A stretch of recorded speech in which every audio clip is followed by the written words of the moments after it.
Eu quero falar com vocês sobre os discernimentos necessários para que possamos ser verdadeiras testemunhas do Evangelho de Jesus Cristo no mundo de hoje. Eu gostaria de partir do capítulo 17 do Evangelho de São João, porque Jesus diz uma coisa interessante. Nós estamos no mundo, mas nós não somos do mundo. Nós não podemos dissociar essas duas coisas. Vejam vocês, eu como cristão estou inserido no mundo. Não há como querer viver como se não estivéssemos no mundo. E para isso nós precisamos olhar algumas coisas. Fazer discernimento é você saber separar aquilo que é positivo daquilo que é negativo. Usar o positivo a seu favor. Por exemplo, a pluralidade. A igreja apoia, mas ela não apoia o pluralismo sectário, ou seja, o relativismo. A pluralidade, ela respeita as diferenças, ao passo que o pluralismo exige respeito, mas ele não respeita as diferenças. O sectarismo é um ponto negativo e nós devemos extirpar do nosso meio. A secularidade. A secularidade também é algo positivo, porque valoriza as conquistas humanas, ao passo que o secularismo é algo negativo, porque ele despreza a Deus, ele trata a Deus como um intruso.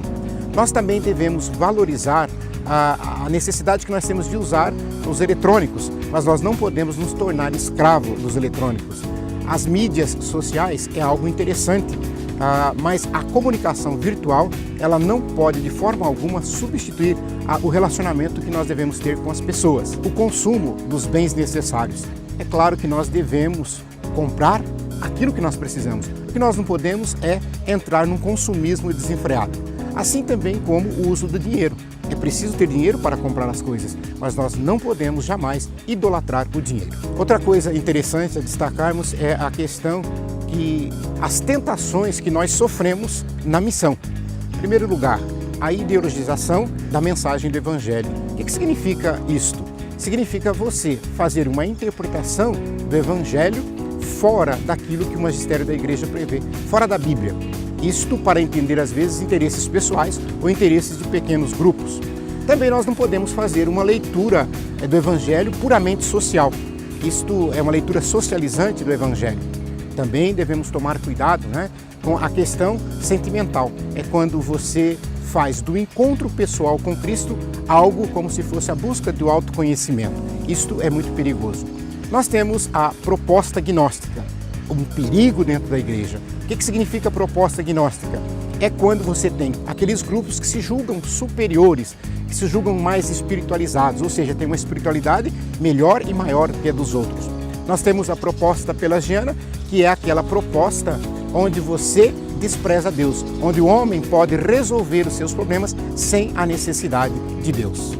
Outra coisa importante também a destacarmos é que a igreja deve dispensar o funcionalismo.